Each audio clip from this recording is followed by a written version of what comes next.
Sure. Well, it's certainly a pleasure for me to be here with you. After the talks I've heard before, I feel a little bit like a fish out of water bringing a clinical presentation to you. But this is something that's been very important for us. As a member of the World Health Organization Wound Care Committee, we deal with under-resourced countries all around the world. And still, despite the fact that you might not realize this, diabetic foot ulcers are still among the largest group of wounds that are treated worldwide, not just in the United States. Next slide, please.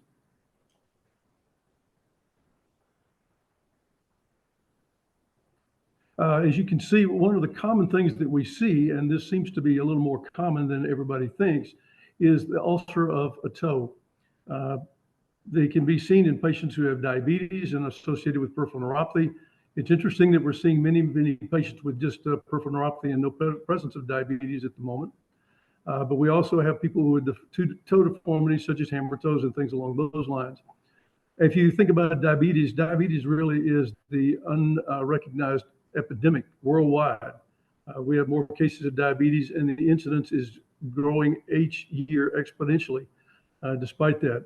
As you know, complications of diabetes are a real major problem. The complication that we fear most is amputation.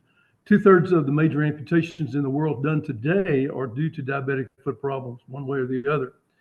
Every 30 seconds, somewhere in the world, somebody is losing a leg or a foot due to diabetic foot problems. That's really amazing. When I talk about that in the United States, people say, well, that's just because of bad care and all, but no, that's not necessarily the situation. Every 10 minutes in the United States and in developed countries, somebody is losing a leg as a result of the diabetic foot ulcers and toes. So we really need to address these, and we want to start with the kind of simple things to see if we can move forward with that. Next slide, please.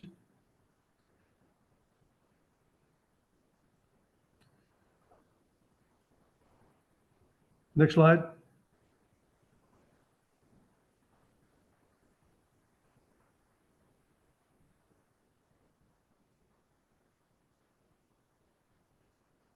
Thank you. The most common problem that we see with these ulcers on the toes are underlying osteomyelitis. Everybody thinks just a small ulceration on the end of your toe is not a big deal, but unfortunately, there's very little distance between the end of the bone or the phalanx and the top of the skin. And if there's a defect there that stays for much time at all, then there's a very good chance that you will develop osteomyelitis. And any ulcer on the toe over the bone that hasn't healed very quickly is most likely the result of osteomyelitis. Well, what do we do once we see something like that? Well, people want to treat them with long-term IV antibiotics. That sounds really good. You know, you take a lot of antibiotics and you tank them up with that for 4 to 6 weeks, and that should cure anything. Well, part of the problem is that, especially in diabetics, the distal forefoot has poor circulation, if you will. It's underperfused from diabetic vascular disease and other problems as well. And as a result, sometimes you can't get the amount of antibiotics to the distal foot, and especially to the tip of the toes, to try to take care of that if you're trying to do that. And so that has not been very successful in treating toe infections. So most will look at doing a toe amputation. If everything else fails, then they go ahead and do a toe amputation, as you can see in the picture. Next slide, please. There's no question that a toe amputation will manage the situation, but there are reasons to avoid toe amputations. Now, I hope you get this little joke, but in Alabama, where I am, we want to avoid toe amputations because it's extremely important to be able to count to 20.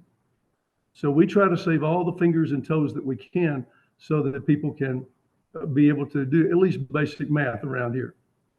But we also know that when we do even toe amputations, it changes the biomechanics of the foot when walking, can cause problems with a patient's ability to stand and their balance. It causes the ambulation problems, as you noticed there, and can be a real issue just getting around. The other problem is that it increases the risk of recurrent and new ulcerations on the foot or the toes as time goes on. So it's really a reason to try to avoid a toe amputation. If we can do what we're going to talk about, it also means that we're providing cheaper and more cost-effective care for the patient as well. Next slide, please.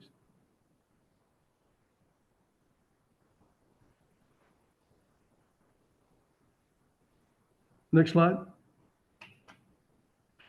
Yes, this is our toe. I'm sorry, back one. To try to manage these things, what we do is to try to do what we call a toe-sparing operative procedure. And the goal of that procedure is to remove the infected bone. If we can get the infected bone out, the majority of the times we have the option to be able to get the wound closed. So we remove the infected bone, then we want to treat and resolve the infection, and then the end result is to heal the ulcer with as little damage to the patient as possible. Next slide, please. And you can see just an example of that here. This is an ulcer on the tip of the toe that has been there for quite some time. The patient wouldn't get well, and so they developed what we call osteomyelitis, or infection in the bone. The next slide, please. Thank you, right there. Nope, back up.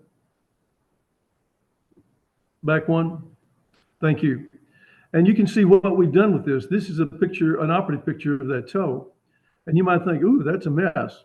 Well, what we do is that we actually remove the infected bone, and you can do it through the end of the toe. And that allows us to do it under local anesthesia, and it can be done in an outpatient setting. What we do with that, obviously, we do an operative prep to do what we need to do to get everything cleaned up as well as possible. We will generally do a digital block with 1% xylocaine or other similar anesthesia. We try not to use anesthesia agents containing epinephrine because of potential problems with circulation. If you'll notice there, you see the little red thing around the toe at the base of that. What we have done there is to use a rubber band, a sterile rubber band around the toe, snugged up and held with either a rubber band holder or even a hemostat, and that will avoid any bleeding problems during the procedure. We then go ahead and excise the ulcer itself, and by following the bone down, you can remove the infected bone. Infected bone is soft, so that when you're using a rongeur or something to remove the bone, it's easy to know when you've gotten the bone that is involved out. Once you get down to healthy bone and you start trimming a little bit of that bone, you get the snapping and the popping as you would expect with a hard bone, because infection does soften the bone. Once we get there, then we'll talk about it in a minute what we do, but we close the hole and let the patient go about their business and see if we can't let that go ahead and close. Next slide, please. This is another patient, and you can see that this patient had had this ulcer draining on their toe for 3 months prior to being seen. This was an insulin-dependent diabetic. The physician who was taking care of that for the patient said, well, it's just a little bitty spot there. And the patient had been on antibiotic cream and ointments for all 3 months and had not gotten any better. Next slide, please. We realized that there was the osteomyelitis, and we did, as I mentioned to you, you can see our rubber band there controlling any bleeding. We opened the end of the toe by taking out the ulcer, and you can see the defect there where we took the bone out. Now, how much bone can you take out through the end of a toe like that? Well, actually, you can get the entire distal phalanx all the way out to the joint if you need to. Most of the time, that may not be necessary, but you can see that we do have the spot there where we took this entire distal phalanx. Can you just click it one more time? There's another picture there, please. Once we remove that, then we were able to clean out the toe again to treat the soft tissue with some infection problems there and potentially there. Then we'll talk about how we can deal with that in a moment. And you can see that we closed it without any problem, applied a dressing, and went ahead and watched the patient heal. Next slide, please. What else do we do once we get the bone out? As I mentioned, We irrigate the wound with saline to be sure that we've gotten all the debris and everything out. You may want to pack the wound with some dissolvable hemostatic agents if you're concerned about bleeding. Obviously, you do that before you take the rubber band off. You also may want to, if you're concerned about it, you can pack the wound with antibiotic beads. These are the favorite of the orthopedic surgeons, to have the beads that contain antibiotics. If you use the ones that are made out of plaster of Paris, then they dissolve so that you don't have to worry about taking them out, as opposed to some of the antibiotic beads that you see. But the dissolvable ones work very, very well, containing the antibiotic of your choice. There's some other products that contain antibiotics or antimicrobials that dissolve. The oxidized regenerated cellulose collagen silver dressings are one of our choices. It works very well to pack into the hole. It also helps with hemostasis if that should be an issue, and also allows the wound to close. Most of the time we do use oral antibiotics post-operatively, usually no more than for 7 to 14 days, just to be on the safe side, to be sure that we accomplish the last goal, and that's to be sure we get the infection under control. Next slide, please. This is an example of a toe where we did this, and you can see we shortened the toe a little bit in this situation to also remove the nail, but you can see that it was closed, and this is after 2 weeks after the procedure, and you can see that it's healing very well. It's maintained the space of the toes, so we're not causing any abnormalities to the toes, and the patient is able to walk as well as they did beforehand. Next slide, please.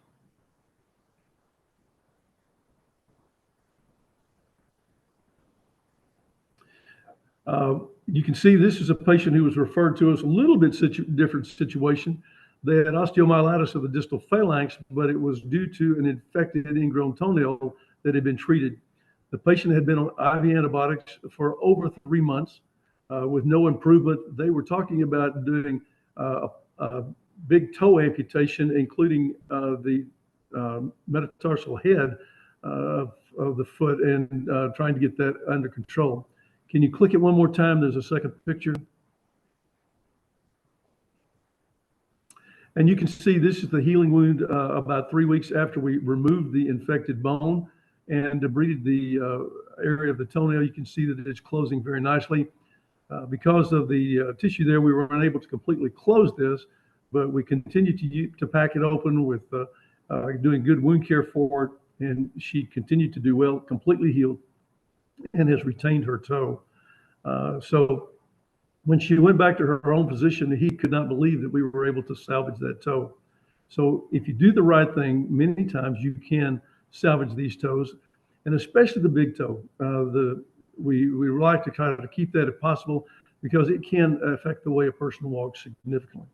Next slide, please.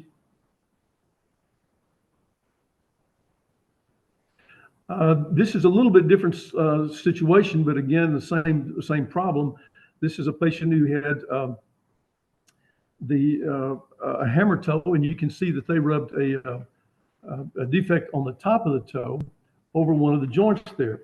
The patient had been treated for quite some time and was doing pretty well, but again, she developed the osteomyelitis. We went in, and even with that toe, after we were able to do that, we were able to resect the infected bone. The good thing about doing that, you can get the infected bone, which is basically through the joint, and by doing that, it straightens the toe out so that you've treated the hammer toe as well. Now, it doesn't do anything for the other hammer toes, but it gets that one back under control so that there's no more pressure on the dorsum of the toe. Next slide, please. Again, a little bit different situation than the one we just saw. This is a patient who had an infection on his foot, a diabetic ulcer. They treated him for over 6 months and were surprised when the thing would not completely close. If you stuck a hemostat or even a probe or even a Q-tip through that area of hypertrophic granulation tissue, you can certainly feel the bone, and there was no question that he had osteomyelitis of the bone.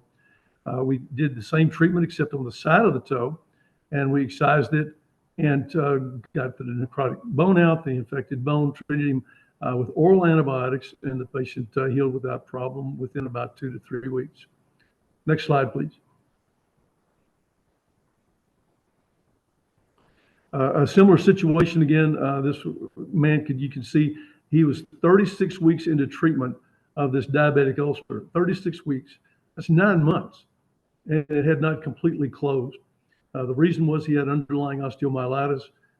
In the wound center, we did a small incision, we debrided the infected bone, and you can see within 12 weeks, the wound completely closed. So again, toe sparing operative procedures can be easily done under local anesthesia, and it can be done in an outpatient setting or a wound center setting if you so desire. Next slide, please.